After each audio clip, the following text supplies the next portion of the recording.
नमस्कार.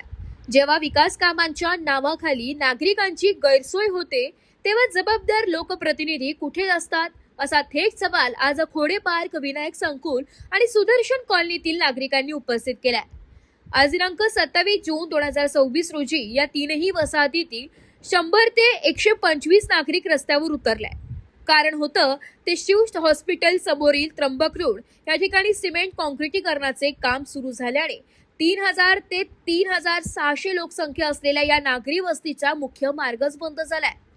परिणाम तातडीचा होता. शाळकरी मुलांचा शाळेत जाण्याचा मार्ग बंद झाला. ज्येष्ठ नागरिक आणि रुग्णांसाठी शिव हॉस्पिटलला जाणे कठीण झाले.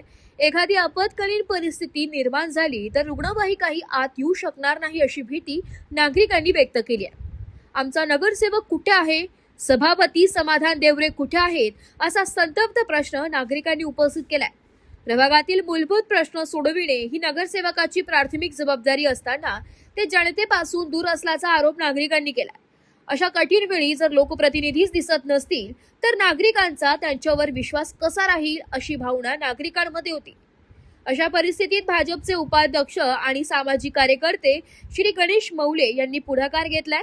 नागरिकांनी त्यांच्याकडे धाव घेताच त्यांनी तातडीने घटनास्थळी भेट दिली.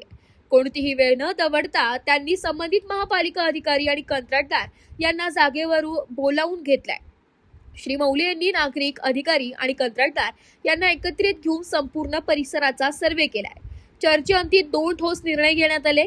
पहिला, रस्त्याचे काम पूर्ण होईपर्यंत सर्व्हिस रोडद्वारे नागरिकांसाठी पर्यायी ये-जा मार्ग तात्काळ सुरू करणे.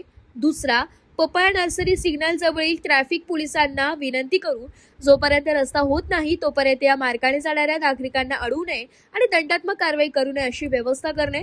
काही तासातच समस्या सुटल्याने नागरिकांनी सुटकेचा निश्वास टाकला आणि श्री गणेश मौले यांचे जाहीर आभार मानले.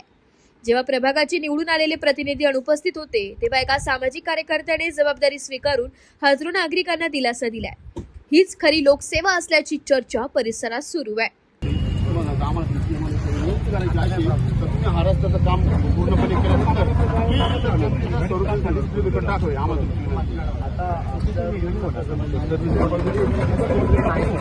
आम्ही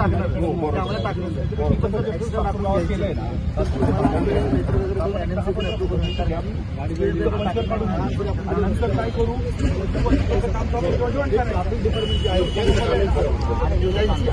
परमिशन लागते. कारण स्वतः मुंबईत काम करताना असं झालं की मी तिथे असंच लोकांनी सांगितलं इथे इमर्जन्सी स्पीडमध्ये टाकल्यानंतर पण आरटीओवाले नंतर काढायला लावलं.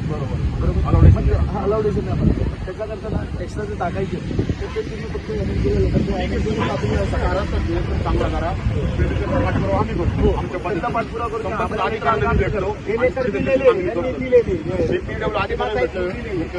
सीमाताईंच्या मार्फत आणि तुम्हाला सांगू तिथं राजीव गांधी भवनला ते आपले बाबुल साहेब आहेत त्यांना पण भेटलं. म्हणजे त्याच्याकडे 90% पाठपुरावा त्याला पण होता, इथं टाकणं पण होते. त्याच्यानंतर कुंभमेळ्याच्या माध्यमातून काम रस्ता फोडण्यात काय करा त्यांच्या माध्यमातून पाठपुरावा केलेला तो लेटर दिलाय ना त्याच्यात रेफरन्स टाकून प्रत्येक लेटर टाका की यानंतर आम्ही लेटर टाकलं काम चालू आहे. विशेष रिपोर्ट SG मणियार, समाचार टुडे, सातपूर.